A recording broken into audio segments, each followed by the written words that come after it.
evening. How do you do? A very warm welcome to TV 47 Weekend. It is the 18th day of July 2021. We have a lot lined up for you, but first things first, a look at our top stories tonight. Tonight, 13 people die after a petrol tanker overturned and caught fire along the Kisumu-Busia highway. Usiku nikiwa nalala, nikasikia mlipuko. Kuamka kukimbia nikuje, nikakutana na wenye walikuwa wanachomeka wakikimbia. People rushed to the scene to siphon off the fuel from the overturned tanker when it exploded. Also tonight, no party in Jubilee. We have people who give our party a bad name. Then when it comes to go looking for votes, you didn't see them on the ground. And I think that's the only challenge you are having. Party top organ is said to be planning a meeting coming week to discuss the party's failure in Kiambaa. Hiyo kitu mlikuwa mnaita Jubilee. Hawa watu wa Kiharu, the only Jubilee they know now ni ile inaitwa Jubilee Insurance. The blame game continues. Plus, we tell you of dangerous ways to school in Baringo. Security ilizidi, ilifika wakati walikuwa wanaingia kwa manyumba. Na nyumba ya walimu yenye tulikuwa nayo ilikuwa hafifu kidogo. Learners who face imminent dangers and are at risk of attacks on their way to school. Dangerous ways to school, Baringo edition. A very warm welcome once again to this live broadcast. My name is Grace Josephine and I'm not alone. Anwar Rimo is our sign language interpreter this evening.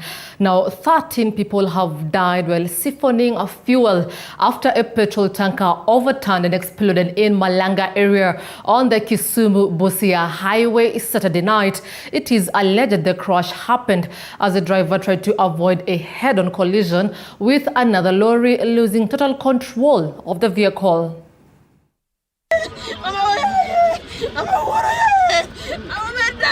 According to residents, the tanker that was heading to Busia from Kisumu hit an oncoming lorry before the driver lost control of the vehicle and veered off the road, then rolled. Jana tulipata habari kwamba lori imeanguka chini upande wa Malanga kwa barabara ya kutoka Busia kuelekea Kisumu. Lori ilikuwa imebeba mafuta kutoka Kisumu ikielekea Busia. Ikagongana na lori nyingine ilikuwa imebeba maziwa kutoka Busia ikielekea Kisumu.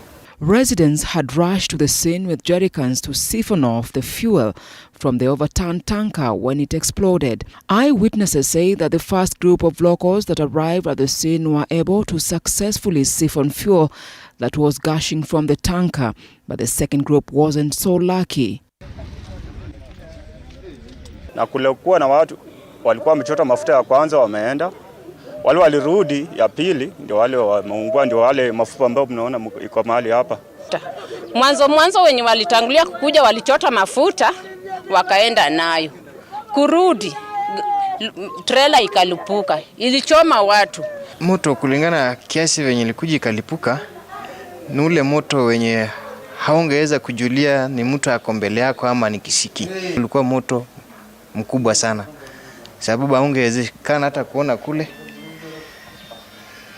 Na hali ya kukimbia ulikuwa umenishika tayari kulingana na hali venye nilikuwa, na ilipo kuchoma mikono ni vile mikono zangu ndio zilikuwa na nini na hiyo petroli. It is alleged that the fire broke out when one of the residents tried to open a closed compartment to help siphon the fuel faster, igniting a spark in the process. In the absence of firefighters, the onlookers were unable to save the victims from the ravaging inferno. The witnesses watched helplessly as men, women and children burned to ashes in the deadly fire. Hatungeweza kujaribu kuwaokoa juu kulikuwa na mlipuko kubwa. Hiyo moto ilikuwa mingi venye hatungeweza kufikia wenye walikuwa wanaungua hapo. Sasa tulikuwa tu kwa umbali kidogo. Moto ilikuwa kubwa sana, hatungeweza kufika karibu. GEM OCPD Moses Chacha say that it took the Busia Fire Brigade 3 hours to put out the fire after the Siaya Brigade failed due to lack of equipment. The 26 victims who survived the inferno are nursing injuries at the Yala sub-county and the Siaya County referral hospitals. Na watu 5 wamekuwa admitted at Yala sub-county hospital na watu 19 wamekuwa referred kwenda Siaya referral hospital. Our heartfelt condolences to the bereaved families. Now moving on, the government has been urged to step in and root out cartels out to reap from forest reserves. This as environmental enthusiasts expressed fear for their lives, saying they are alarmed at the rate at which conservationists are threatened, harassed and killed in the country as perpetrators continue to walk scot-free. Now the recent killing being of Joanne Stashberry on Friday. Willie Dennis Njiri rather with the story. The killing of the Kenyan conservationist Joanna Stashberry 2 days ago has sparked outcry among environmentalists. Speaking today in Sabor, Baringo County during the award ceremony of the 32nd Rhino Charge Mission, the chair of the Kenya Forest Service, Peter Kenywa, condemned the killings, citing environment protection was key, noting that Stashberry's murder is a setback and will jeopardize efforts gained towards protecting the forest cover. At the same time, I'd also like us all to recognize our environmentalists such as Joanna Stashberry, who was murdered senselessly a couple days ago. Joanna and Kenya Forest Service, we worked tirelessly to try and look after the Kiambu forest, and I think that it is wrong in this day and age that someone like that is targeted. Principal Secretary, State Department for Wildlife Fred Segor and Baringo Senator Gideon Moi said that environment conservation was key to ensuring the future generation has a better place to live in. In this year's event, a total of 140 million shillings was realized and will be donated as charity in fencing of the game parks in the country. Because what you're doing, the most important thing for us is that you're not doing it for yourselves, but you're doing it for the next generation, which is going to come. Conserving so that they too, the generation which will come, can see and feel what we have seen. And they too, by inculcating the wonders of conservation, they do it too for the generations that will come. The country is still grappling with its 2030 target of 10% forest cover. As Rhino Work are committed to helping communities together with Kenya Forest Service as we try and look after the kind of landscapes that we need in this country if we are to mitigate climate change. For TV47, I'm Willie Dennis Njiru. That is a story that we will definitely be following up very closely for you. Still on matters environment. Meanwhile, the Kenya Forest Service says it will continue to work with the Rhino Ark Charitable Trust to ensure all forests are secure from human intrusion. KFS Chief Conservator of Forest, Julius Kamau, says the Rhino Ark has continued to display a major role in ecosystem conservation by ensuring ecological sites are guarded through fencing. And according to Kamau, the Rhino Charge activities have raised more than 1.5 billion shillings since its inception in 1989, noting that this has contributed immensely on various environmental activities in Eburu, Aberdare and Mount Kenya ecosystems. Is about 1.6 billion Kenya shillings. They have gone in to protect and construct a fence of about 650 kilometers of conservation line. That is Aberdare, Mount Kenya and also Eburu. These are huge investment, but you'll appreciate that when you value the ecological good and services of Mount Kenya and Aberdare and Eburu part of it, the benefit is almost about 412 billion Kenya shillings. So you can see with an investment of 1.6 billion, the kind of benefits, ecological benefit we are getting from this. And therefore, that's why we would want to encourage all the participants, all the entrants to continue mobilizing resources. We've now had in Aberdare's forest ecosystem, one of the longest conservation line in the world, perhaps in the world, which is about 400 kilometers. And it has assisted in the regeneration. On to a little bit of politics. The blame game continues within the ruling Jubilee Party over who contributed to the party's loss in the recent Kiambaa by-election. Now, top party leaders who have been pushed to resign by a section of party members are said to be planning a meeting coming week to discuss, among other issues, the Kiambaa loss. Our very own Paul Kirobi reports. Top Jubilee's party leadership will be meeting next week to chart the way forward following the party's loss in the recently concluded by-elections in Kiambaa, Kiambu County. Members of the ruling party are accusing each other over the party's failure to clinch the Kiambaa parliamentary seat. We have people who give our party a bad name. The by-elections in Kiambaa is a reflection of what is likely to happen as we continue with our politics towards 2022. Members who are leading the campaigns are accused of misusing the monies that were allocated for the campaigns.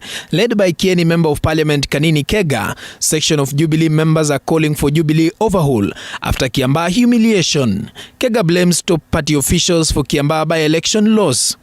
They have pointed at the party's Secretary General Raphael Tuju and Vice Chairman David Murathe. Even after a lot of intimidation kutoka kwa serikali, pesa mingi kutoka kwa serikali, watu wakachukua wakakura.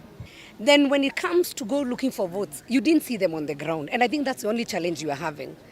My appeal is that if there is an issue within Jubilee, we should sort it out. Even the ones who are selling a different candidate, they are all members of Jubilee Party. They contribute to Jubilee Party. They are earning a salary and they're in Jubilee. Mheshimiwa Kioni, you've seen what's going on in our party. We will not let Jubilee die.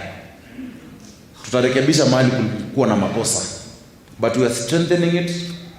We are going to review a lot of the structures. United Democratic Alliance allies believe the win in Kiambaa is a reflection of the region's feeling towards the ruling party.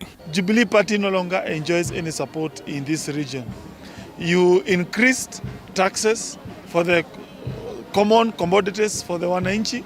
Now petrol has shot up, diesel has shot up, cooking gas has also is now something unaffordable. Jubilee candidate Kariri Njama lost to UDS John Wanjiku on Friday. Njama has, however, vowed to challenge the outcome. Paul Kirobi, TV47, Nairobi. Remember, we are streaming live, that is TV47 Kenya. We're on Facebook, and you can always share some of your feedback. Now, moving on, when did you last see a product with a label made in Kenya? ODM leader Raila Odinga asks. Odinga has outlined some of the measures he thinks can help in reviving the economy. Here is his letter to Kenyans. My dear Kenyans, when did you last see a product with a label made in Kenya? I have some ideas on how we can have many made in Kenya products in supermarket shelves and shops in a sustained manner that ensures homegrown industrialization. My dear Kenyans, nations that have done it started by paying attention to skilled laborers like mechanics, tailors, carpenters, hairdressers, cooks before graduating into other high-tech aspects of industrialization. Every 2 years since the 1950s, young people with exceptional skills have gathered in some city in some part of the world for World Skills Competition, otherwise known as Skills Olympics. My dear Kenyans, we need to start sending our youths to the World Skills Competition. The 46th edition will be held in Shanghai, China in October next year. Kenya's youth need to be there. Identifying skilled youth need to be done the same way we select athletes and footballers to Olympics and other international competitions. My dear Kenyans, we need a permanent central human resources development body dedicated to identifying skilled youths, organizing domestic skills competitions, picking the best performers, organizing training camps and sending them out to compete with the world at the Skills Olympics. The body will keep data bank on the skilled youth, source support, including extending specific incentives to SMEs run by craftsmen and artisans, and ensure that their passions become professions, industries and jobs for the nation. My dear Kenyans, we need clear parallel education paths. Those who wish to proceed to university after high school should be allowed to do so. Those who want to proceed to vocational training should also be encouraged to do so. More importantly, we need a concerted campaign against the societal mindset that takes a dim view of skilled manual workers. We need a massive campaign on how our society has traditionally defined success, what we, the parents, expect our children, and what we as individuals expect of ourselves.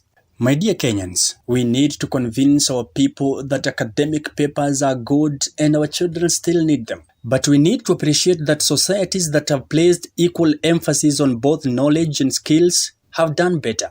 We need to appreciate that the people who design and produce the fine suits and dresses, the handbags, the expensive watches, the elegant shoes, the fine music, the movies, the chairs, and all the other things that we love and import are essentially artisans and skilled workers who chose to hone skills. My dear Kenyans, we still need professional degrees so that we can have doctors, lawyers, or accountants, etc. But with the high graduate unemployment or underemployment, with many corporations adopting technology to the work humans used to do, a system that mixes skills and knowledge is the path to industrialization, jobs, and the future. 16 minutes past the hour. We have much more ahead, including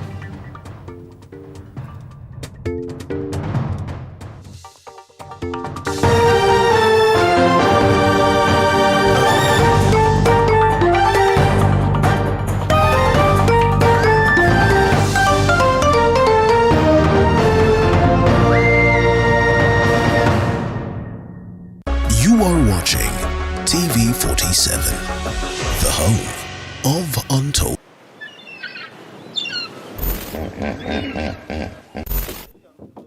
Why crocodile inaweza tokea juu. Hiyo sijakula hata unataka nikufe kabla ni. I don't like it. I don't. Miss Kai na hipo ikitokelezea ivuruche simu yangu. No, ni sawa. Those who know me will tell you I'm not a lover of large volumes of water. But for you, we roam the different parts of the country and beyond just to make sure that we bring you the experience. We educate you, we entertain you, and we inform you. That it's not political and it can do something. As we sail the boat of Morning Cafe to enlighten you, entertain you, and inform you every Monday to Friday, only on TV 47.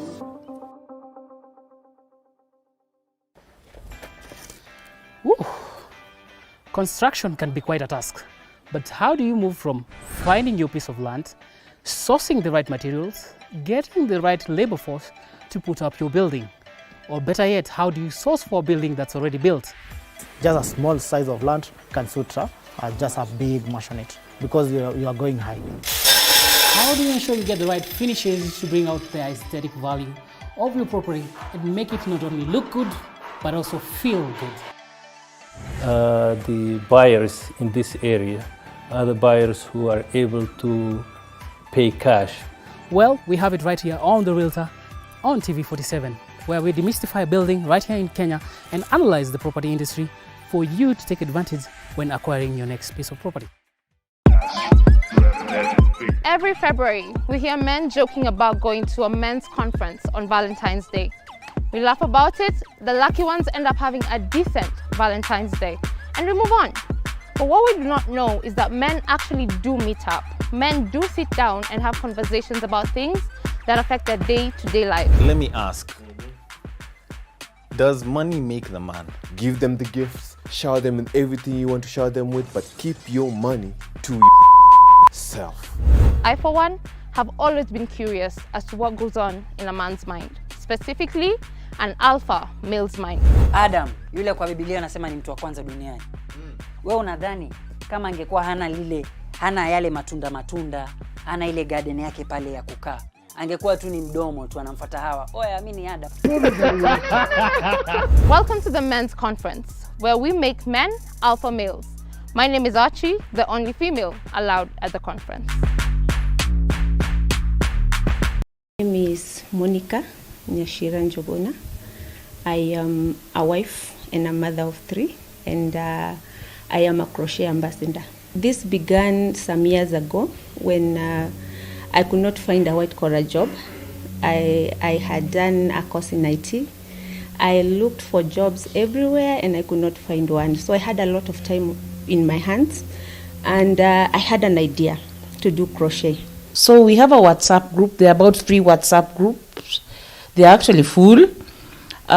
We've been sharing information, Of Untold Stories.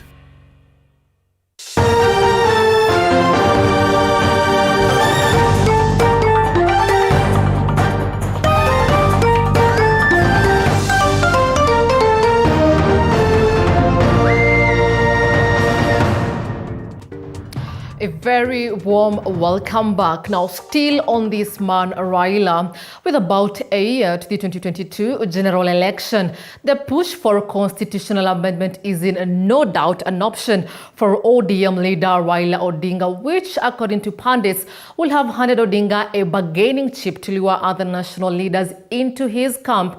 And although it is believed that selling Odinga in Mount Kenya, even with President Uhuru Kenyatta's support, will be a hard nut to crack, Deputy President William Ruto's triumph against President Kenyatta in his Kiamba backyard on Tuesday may give Odinga all the reasons to join hands with Ruto to consolidate his chances in 2022. Our very own Musa Salah with an in-depth.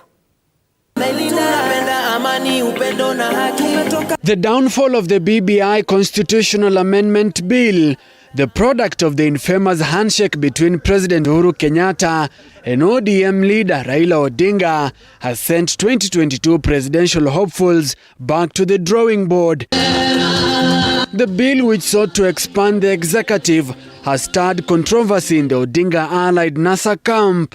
Wiper Party leader Kalonzo Musyoka's allies insist they are not ready to support Odinga for the third time. But despite the messy NASA fallout, sources private to Odinga's presidential plans indicate that Odinga plans to battle it out with Deputy President William Ruto alone. The failure of BBI will be very catastrophic to them, because the main objective of BBI was to create a large executive basket that can accommodate all these, what I will call all the chickens. So there's a basket that must accommodate, because previously there's like a small basket that only accommodates 2. And now we have, because as per the BBI lineup, we have Raila Odinga, the Right Honorable, we have Musalia Mudavadi, Kalonzo Musyoka, Moses Wetangula, and Gideon Moi that have been pulled into one. As of this moment, there's no space for all of them. And that's why BBI must pass to create space for them. Because if BBI does not go through, it's catastrophic. There's no space for them. And as per the current dispensation, at the end of the day, the failure of BBI will scatter them. And scattering will just be another headache for everyone. Everyone will have to go back onto the drawing table. Tukakuja tukasaidia Raila mara mbili, tukaanguka naye mara mbili. Safari hii tumesema hakuna mtu tunasaidia.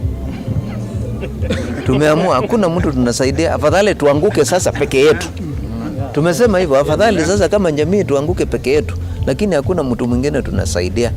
But NASA principles are mature and they came together voluntarily. If they want to break NASA and maybe make other formations, that is up to them. I really don't think Uhuru need to intervene for them to be together. But the NASA fallout is far from over.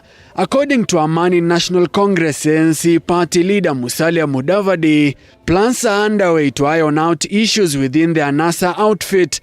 But pundits have ruled out the possibility of Odinga pulling out of the 2022 presidential race to support another candidate. They had a very good captain who managed, but only that they did not seize the power.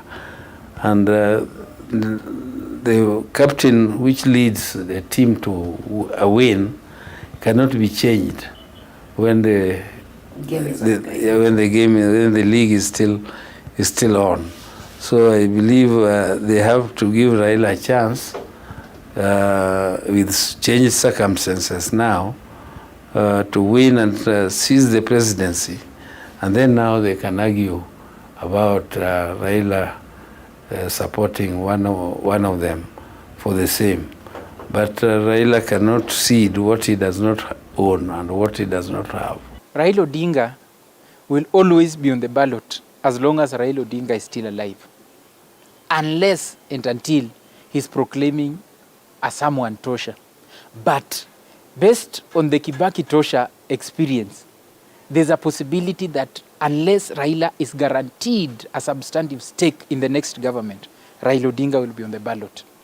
As of this moment, Raila Odinga has never and doesn't seem like someone who is willing to pass the baton to someone else.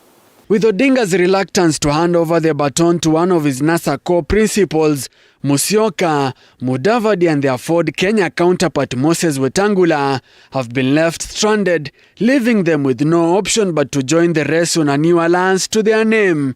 But that too could prove difficult for the three NASA core principals. NASA is the past. NASA is history. It is the past. Let us now move forward. Let us move forward. Let us build new partnerships. Yeah, One Kenya Alliance. Tumeanzisha hiyo na ndani yake iko na kinara wetu Kalonzo Musyoka, iko na Gideon Moi wa KANU, iko na Moses Wetangula Ford Kenya na iko na Musalia Mudavadi.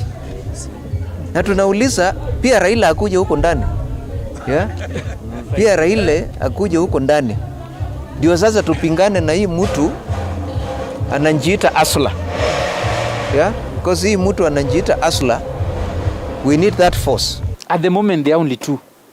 There are only two presidential mobilizers. Two national mobilizers. People who have the energy, people who have the motivation, who have the drive, and who have the resources. Those two people are the Right Honorable Raila Odinga and the Honorable William Samoei Ruto, the Deputy President.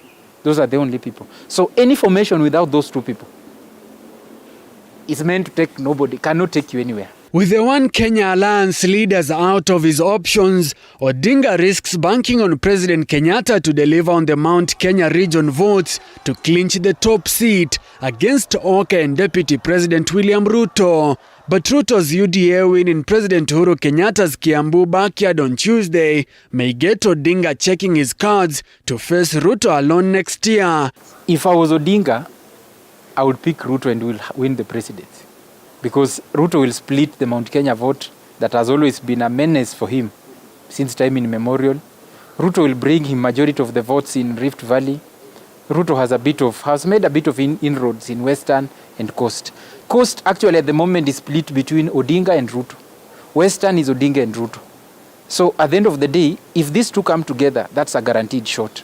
Political observers argue that the recent Kiambaa by-election is a wake-up call to Ruto, who will need 100% support from the Mount Kenya region to clinch the top seat.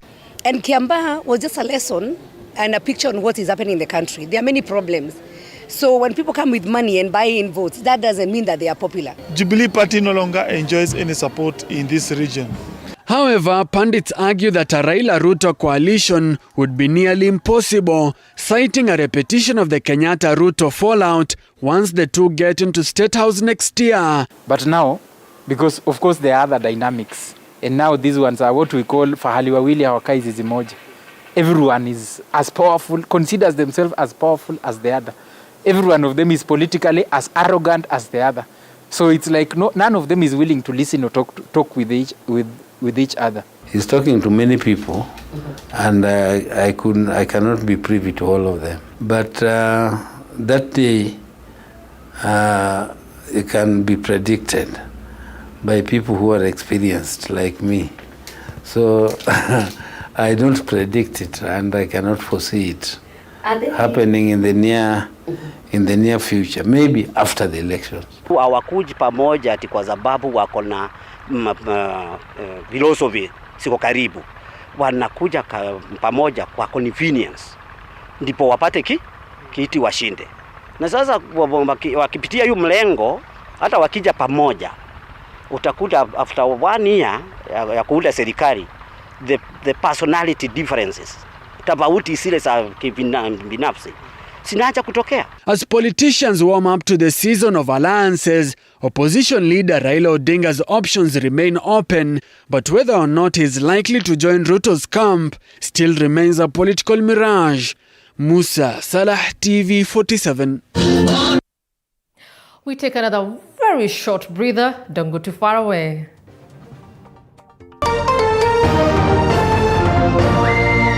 Coming up.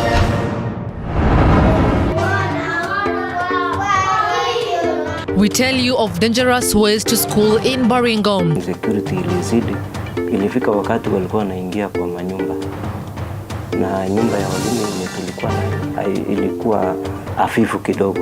Learners who face imminent dangers and are at risk of attacks on their way to school. Dangerous ways to school, Baringo edition.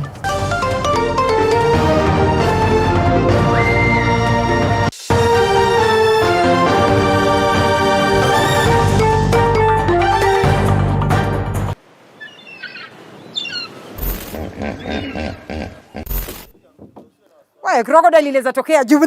Hiyo sijakula hata unataka nikufe kabla ni. I don't like it. I don't. Miss Kai na hipo ikitokelezea ivuruche simu yangu. No, ni sawa. Those who know me will tell you I'm not a lover of large volumes of water. But for you, we rove the different parts of the country and beyond just to make sure that we bring you the experience. We educate you, we entertain you, and we inform you. That it's not political and it can do something. As we sail the boat of Morning Cafe to enlighten you, entertain you, and inform you every Monday to Friday, only on TV 47.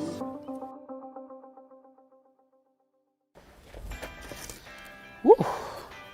Construction can be quite a task, but how do you move from finding your piece of land, sourcing the right materials, getting the right labor force to put up your building?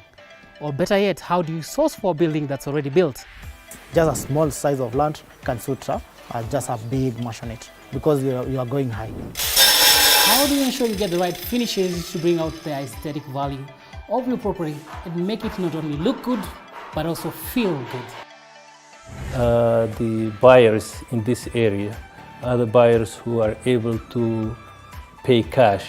Well, we have it right here on The Realtor on TV 47, where we demystify building right here in Kenya and analyze the property industry for you to take advantage when acquiring your next piece of property.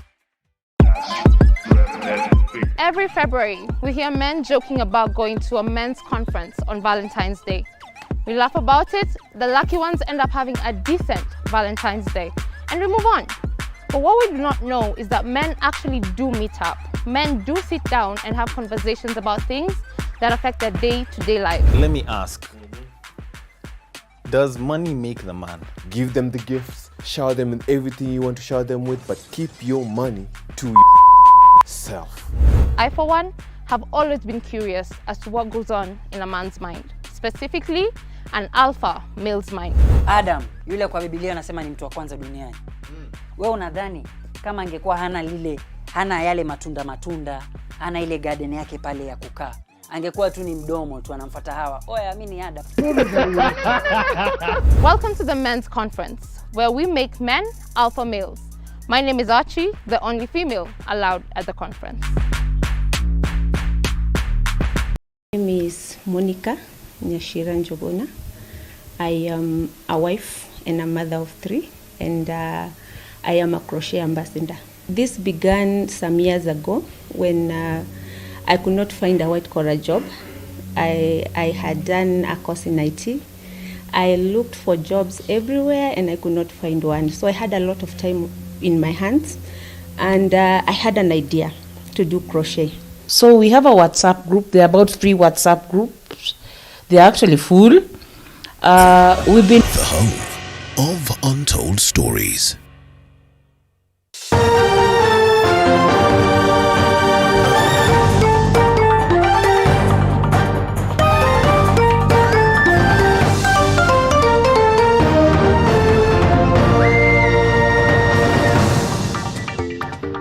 glad to have you back. Now, at the crack of dawn, a majority of homesteads in Kenya are abuzz with activities as children prepare to go to school. The morning rush is evident from cities to remote villages in the countryside. As some children walk to school, others use school buses or are driven to school by their guardians. And then there are those who face imminent dangers and are at risk of attacks on their way to school. Sharon Baranga brings you Dangerous Ways to School, Baringo edition. The morning rush is evident from cities to remote villages in the countryside. As some children walk to school, others use school buses or are driven to school by their guardians. And then there are those who face imminent dangers and are at risk of attacks on their way to school. This is Dangerous Ways to School, Baringo edition.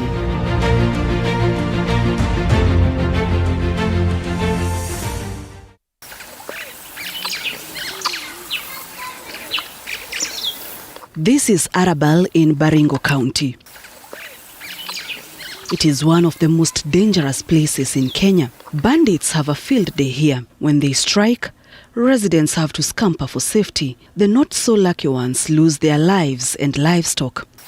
The rough terrain has worked to the advantage of the bandits, as police officers have a hard time tracking and keeping track of them after the attack. Children who want to get an education here have one of the most dangerous routes they have to follow on their way to school. Arabal Primary School is surrounded by Ngelecha Hills, a haven for bandits. At times, they cross right through the compound of the learning institution after attacking nearby communities. In circumstances like this, it is hard for some learners to access education. Munajua shairi tunakariri? Some walk alone in the thickets for hours, others have friends for company, and some their parents have to closely follow them over some distance. It is a dangerous affair, but one they have adapted in search for a better life.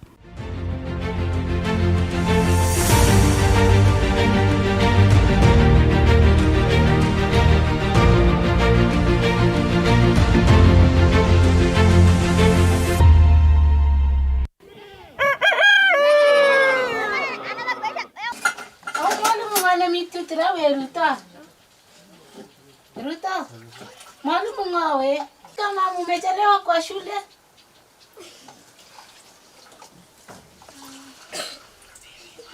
Harakisha. It is 6 a.m. in Arabal. Kevin Kipruto has to hurriedly prepare for school.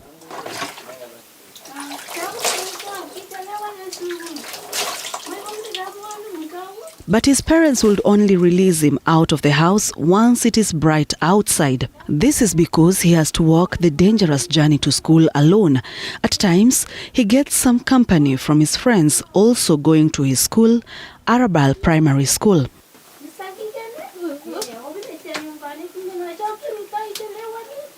Houses in Arabal are uniquely designed to offer safety whenever there is a bandit attack. In case of such a scenario, when the raiders start shooting randomly, families hiding in their houses are fairly safe. This is because the houses are built in a manner where, when you enter in some of the rooms, you go 2 steps down. This creates a depression which helps in shielding them from the bandits' bullets when they lie down.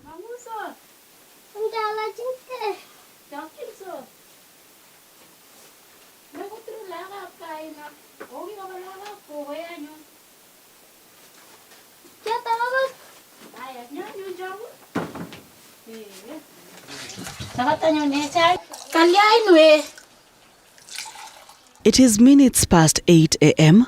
The sun is up and Kipruto, a grade 4 pupil, is almost done having his breakfast. He walks for 3 kilometers to school daily.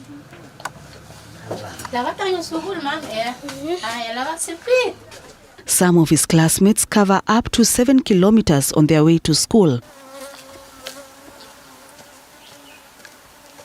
The thickets serve as a safety net for people living in this area. In case of an ambush, people here have time to hide. Children especially, they have been taught how to duck and find a place to hide until when it is silent and safe. Zanieleza labda au wezi wa mifugo wakikuja kama watoto walikuwa nje wanacheza kunafanyika aje?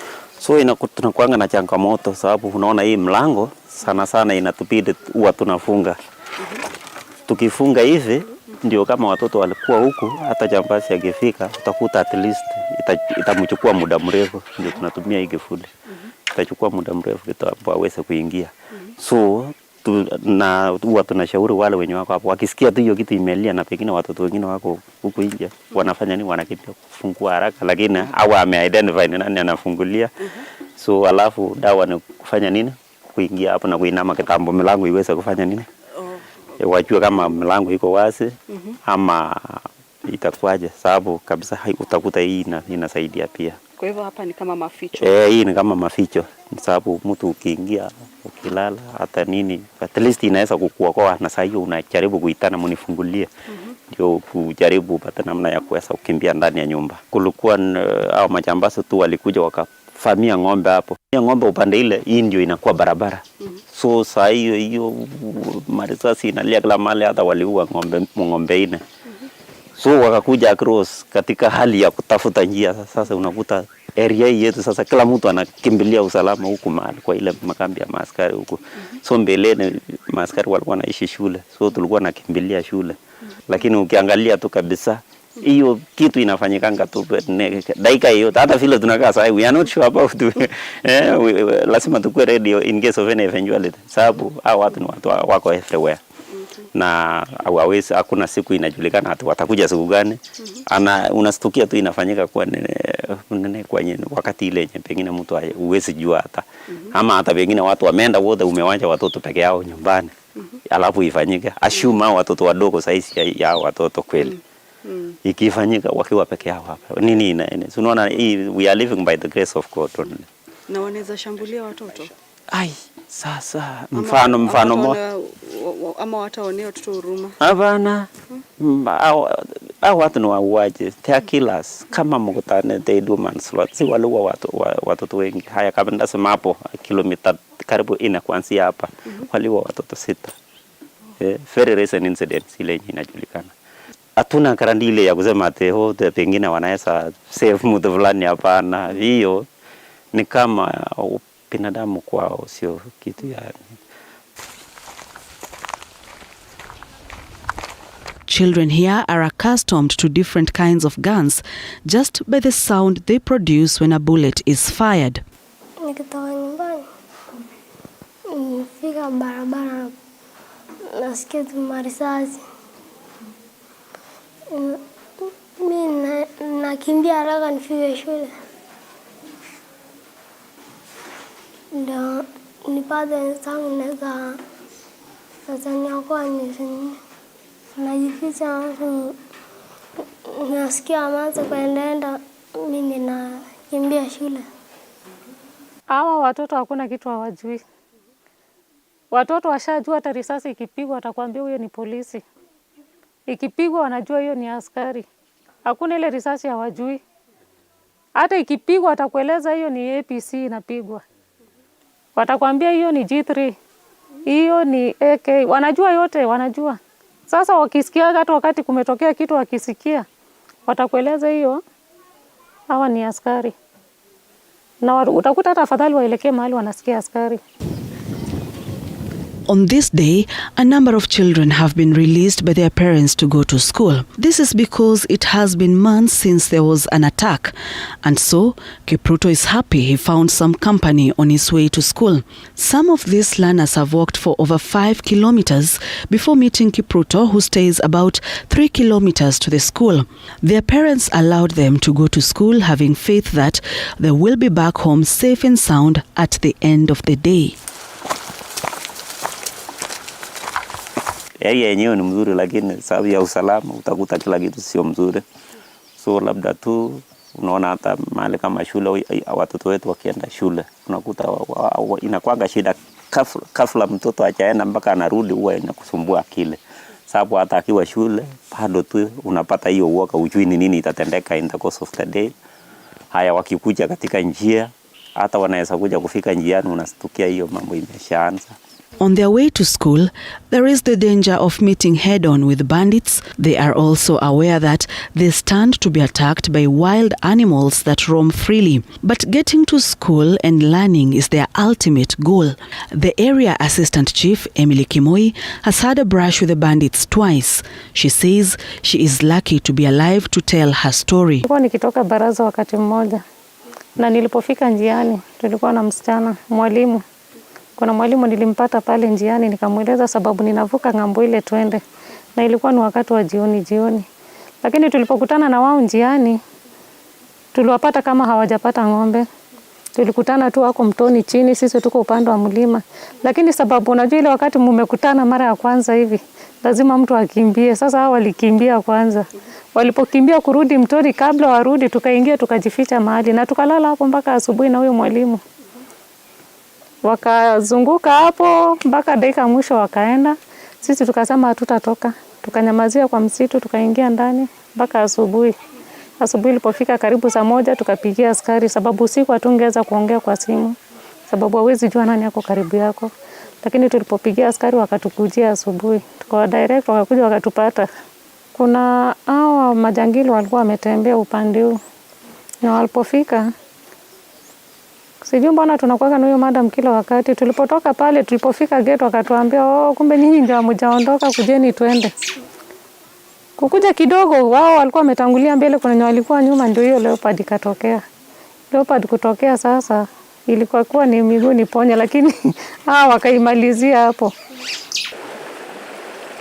Apart from the glaring danger that lurks around them, Kipruto and his friends have to cross River Arabal, which when it is full, it poses a risk. Some people have been swept downstream, especially after heavy rains. The community put up a makeshift bridge. There is always an adult nearby to ensure children are safe when crossing twice a day. When it pours heavily, the younger children are forced to stay at home, as there is the danger of being swept away by the river. Nilikuwa kuja siku nyingine nilikuwa karibu nianguke. Nikarudi hivi nikajaribu maji kwa siwezi. Ndani nipita tu daraja. Nikafuga. Nikakuja ndio hadi shule. And it is not only children who are in danger when crossing this river. Kuna baadhi ya wazazi kwa bahati mbaya walitaka kujaribu kufuka, lakini maji ikawazidi ikawabeba, lakini kiazi wakashikilia kwenye mizizi ya miti mtoni wakatoka. Lakini vifaa vyao, vitu vyao venye walikuwa navyo, chakula, vyombo, kuna wengine wako na shamba hapa hivi, ilipelekwa na maji. Wanafunzi wetu hatujapata kiza, huwa wanaenda tu, wale wakubwa wanashikilia wale wadogo, lakini ni hatari. Kuna wakati mmoja tu alipelekwa kidogo, lakini haikuwa shida. Jambo ambalo wazazi wamefanya, wamewahi jaribu kutengeneza daraja ile ya kienyeji, pia hiyo ikabebwa. Hiyo ndio jaribu ambalo wamefanya. Kwa wakati huu hamna chochote imefanyika. Tumeandikia CDF, wametuahidi watundie moja ile si bridge kubwa, ile tu local. Tunangoja, tunasubiri, tumeahidiwa. Lakini haya maji tunaona inatishia operation ya shule. Lakini hapo awali kuna baadhi ya wazazi tumewahi poteza kabla sasa mwaka huu. Wakati wanafuka wajui maji kama ni mingi, kumbe inaongezeka. Kwa mwaka huu ndio umezidi kabisa. Lakini tunang'ang'ana. Asubuhi tunaweza tafuta watu wachache waende wakae mtoni hapo waongoje watoto wanapofika. Wanahakikisha wamevuka maji. Wafike shuleni jioni tena wahakikisha wamevuka upande ule mwingine. Sasa unakuta tunang'ang'ana watoto wasome. Mara nyingine tunazunguka kwa manyumba kutoa watoto. Sababu najua wazazi wengine kwa saizi hata hii wakati wa corona hii Mtu anaweza ogopa tukisema mtoto wake asiende shule, lakini tunaenda pale tunawaelezea vile serikali imeweka mikakati ya watoto kulindwa shuleni. Askari wako pale sababu ya insecurity. Up and down the children devour the journey to school.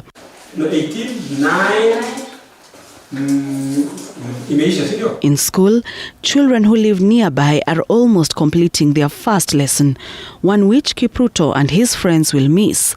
They rarely find the first lesson. Teachers understand their plight. Sasa unakuta asubuhi pengine au majambazi wamesunguka usiku yote. Sasa unakuta wanajificha kwa hii misitu. So sio kitu unaweza ambia watoto haya endeni shule, mpaka nayo utawafuata tena kwa njia ile yenye unajua. Ama upande askari nayo huwa wanasaidia sana kupatrol wale wenye wako karibu in case kama watakuja. Tangu mambo ya insecurity yaanze huku upande wetu walifurushwa wakafuka mpande ile. Kwa hivyo watoto huwa wanakuja wakati umekuwa mchana, wakati barabara imeonekana vizuri. Huwa tunapata habari hali si mzuri. Kama hali si mzuri, watoto wanakaa kabisa mpaka wanakuja hata saa 3. Lakini hata hivyo hakuna security, huwa ati wanakuwa guaranteed. Wanakuja tu kwa kupenda shule yao. Na wakikuja hii barabara yote hakuna mtu anatupatia habari katikati ya shule na mahali wanatoka, hamna hata mtu. Wanakuja tu mpaka wanafika shuleni, tunawasubiri. Alafu wamekuwa tu wakijikaza namna hiyo. Tangu karibu miaka, huu ni mwaka wa 7 hivi. Wale wakati mwingine tuko na wakati mgumu sana. Sababu mtoto anapotoka shule, mara mingi uwizi wa mifugo inafanyika kuanzia saa 8 hivi. Na hiyo saa 8 utakuta watoto ndio wametoka shule, wale wa chini ndio wametoka shule wanaenda, mara marisasi unasikia tu zimeanza kupigwa. Na unajua watoto wakisikia tu risasi ndio hiyo. Hata kama walikuwa kwa group itabidi watawanyike. Na wakishatawanyika itabidi sasa mpaka wakati imetulia ndio twende tutafute watoto walielekea wapi. Kuna mtoto wakati mmoja ametafutwa siku 2. Na mahali alipatikana kule juu. Unajua mtoto mdogo hata akienda hii mamilima hizi ona hako wapi, anaenda tu. Sasa ilibidi tukamtafuta tukampata sehemu zile za juu.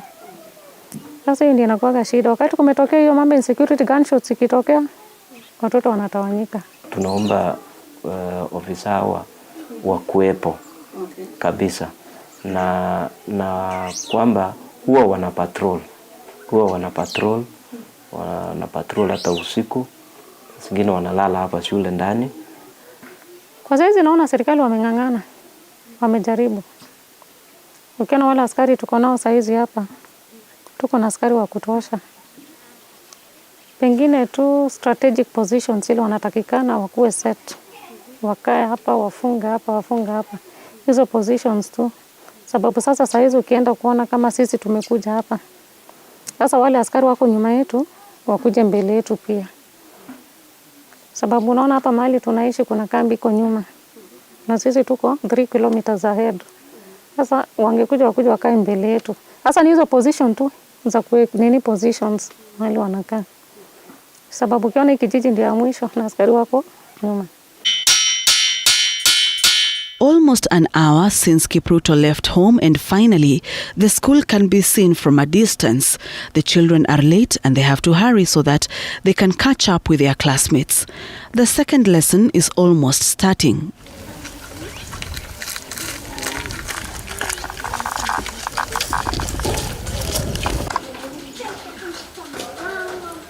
Some of the classes in this school have been turned to homes for teachers who are scared to live outside the school's compound due to insecurity. They feel safer in the precinct of the school. Hali ya insecurity ilizidi, ilifika wakati walikuwa wanaingia kwa manyumba. Na nyumba ya walimu yenye tulikuwa nayo ilikuwa hafifu kidogo. Haikuwa ile hali inaweza weka hawa usalama. Ilikuwa ni ile imejengwa mabati juu na chini imepigwa tu matope. Sasa tukasema kwa sababu ya usalama yao walimu tukaonelea tukae ndani kwa usalama yetu. Lakini hata hivyo board wana mipango kuanzia juma lijalo tunaanza ujenzi ya nyumba 4. ambayo tumesapotiwa na devolution. Wakati walipitia hapa, kuna mabati tulipewa. Ni ile tu tulikuwa tuanze hapo awali, lakini corona naye ikatufungia na maji karibu mto barabara. Kwa hivyo barabara iko napitika. Wezi wa mifugo wamepita hapa shuleni mara mingi sana, kwa sababu karibu na shule kuna maeneo mengi mazuri ya kufukia. Kwa hivyo wakishika mifugo upande ule, huwa wanafukisha, na wakati huo marisasi inalia kila mahali, inasikika. Kwa hivyo interruption ya masomo siku 2, 3 haitaendelea vizuri. Wakati mmoja, wakati tulitaka kuja kufungua shule, ilikuwa Januari 5, 2015. Wakati tulikuwa njiani, watchman wetu akavamiwa hapa shule. Alikuwa ana patrol kidogo, alikuwa mbele kidogo, alikuwa ameenda hatua karibu kilomita 1 hapa compound ya shule. Basi wakakutana na hao, wakamuua kabisa, ile kabisa, moja kwa moja. Walimtesa sana, walimwambia panue mdomo, kuulizwa maswali mingi, kisha wakamimina risasi. Kwa hivyo siku hiyo 2015, wakati huo tulitoroka, shule ilifungwa kwa sababu kitendo kibaya kilifanyika.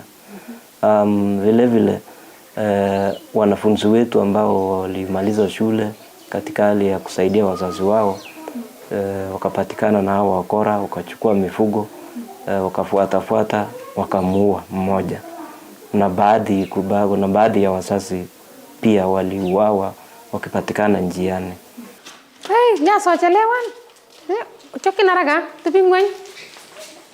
Owing to the insecurity and intermittent attendance by learners, the performance of Arabal Primary School has been affected. Insecurity kabisa imefanya shule hii mara mingi iwe katika hali heti. Imesimamisha. Hata matokeo yetu ukiangalia pale, ni matokeo ya kurudi kwenda juu. Wakati tuko na hali tulivu, wakati mwingi tunaona tunaweza kwenda mahali tulikuwa. Also, the school's learners population is never constant. Idadi ya wanafunzi wetu pia imeenda chini, kwa sababu wazazi wengi wamehofia mpaka wametorosha watoto wao kwenye mashule salama. Hivyo tukapoteza idadi yetu ikaja chini. Zamani kabisa kulikuwa na wanafunzi 225. Hii ilikuwa ni mwaka gani? Hii ilikuwa ni 2012. Kabla hata mimi niingie shule, niliingia 2014. Sasa kwa wakati huu imerudi kabisa, wakati mwingine tuna 100, lakini wakati sasa usalama umerudi kidogo, tuna sasa 163. Fungue ukurasa wa 34.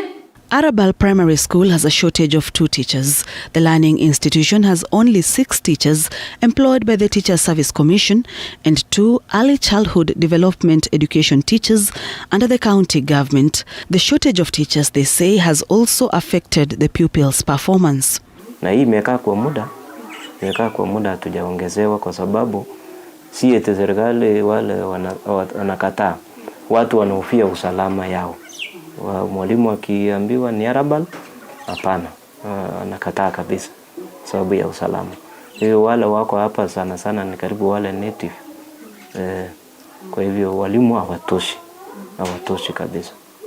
Ndio, 6 against 8 classes. Interest for 4th year? Tuna wa BAM. Wazazi vile wametawanyika, tumeshindwa hata kuajiri BAM. Ingawa bado tunaongelea namna. Hamna kwa sasa. Umeme kwa wakati huu, hiyo maji ya Lake 94 ili affect poles ilikuwa napitia na maji ikafikia, na ni kama imefanya interruption. Na wanasema wanafanya rerouting lakini imechukua muda sana. Hapa ni giza sana. Kuna mambo mengi ya mawasiliano, tunataka kufanya mambo ya T-pad kwa walimu. Vitu vingi tupate habari kwa haraka. Wakati serikali walikuwa wanatupa chakula ikaisha, na sasa wakati tulirejea hamna mpango yoyote serikali wametufanyia. Unaona watoto hao wanatoka kilomita 4. Tunaona wanavumilia sana. So tunahimiza pia serikali waendelee tu na ile program, kwa sababu wakati tutafungua wale wadogo wataumia, sababu nyumbani ni mbali. The Ngelecha Hills behind me is a hideout for bandits who've caused havoc in this area in Arabal and neighboring villages. This resulted to residents of this area fleeing in 2012 as a result of insecurity. But in 2018, they returned to their homes after the government assured them of security. But the residents say they are no longer interested in rearing cattle, which has been the cause of all their problems. In fact, they say cows are magnets that attract bandits. Ninapenda ng'ombe sana, lakini nimeshainua mkono, hakuna siku nitafuga ng'ombe tena. Labda mpaka maisha iweze kubadilika. Sasa tunang'ang'ana na mambo ya kupanda mahindi. Na hata hiyo mahindi tunapanda saa zingine tunawacha kwa mashamba, sababu hiyo shida ikifika kama chakula bado haijatoka ofia utawacha. So imekuwa mara mingi tukiwacha kwa mashamba. Hata sasa hivi tunakaa kuna marako iko kwa shamba sasa. So ingezi hiyo shida yote ikitokelezea sasa hiyo marako itakaa huko itapaka shamba tu ni hapa karibu. So tuko na hiyo challenge. Shida kabisa ni mambo ya usalama. Na ndio mimi nilikuwa nasema tu kwa serikali ya Kenya tu kabisa. Mimi niko na imani serikali kwa kitaka kumaliza hii shida ya usalama itaisha kwa siku moja. Hawajakubali na mimi nasema hawajakubali.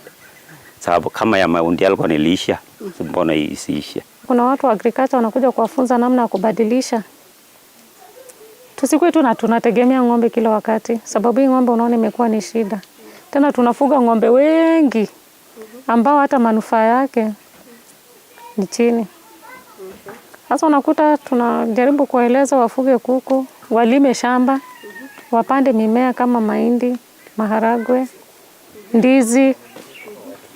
Wanajaribu kubadilisha hizo styles za kuishi. Getting to Arabal is no mean feat. We were stuck twice at a place referred to as a bandit's paradise.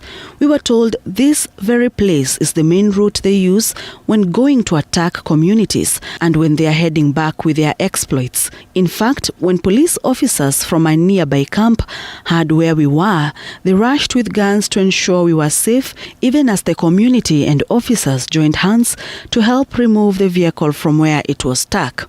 Tumezoea maisha ya kuishi, unaona nchi imekuwa msitu, barabara ni shida. Tumezoea mara mingi tunaweza kanyanga mguu hata kilomita 50. Kutoka hapa mpaka Marigat kurudi, umeona hiyo barabara vile iko. Lakini kazi tunang'ang'ana nayo. Lazima kazi tufanye. Well, the dangerous journey to school has not stopped learners from here from dreaming. Kipruto hopes to be an engineer once he completes his studies.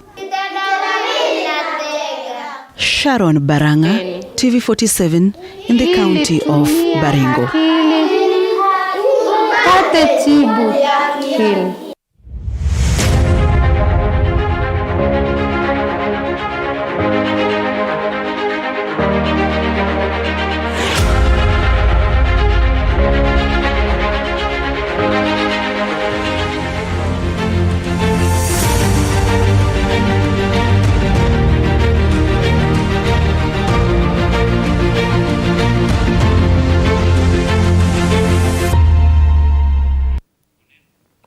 And on that inspirational note, we take a rather short breather and we'll be right back with what's happening in this sport.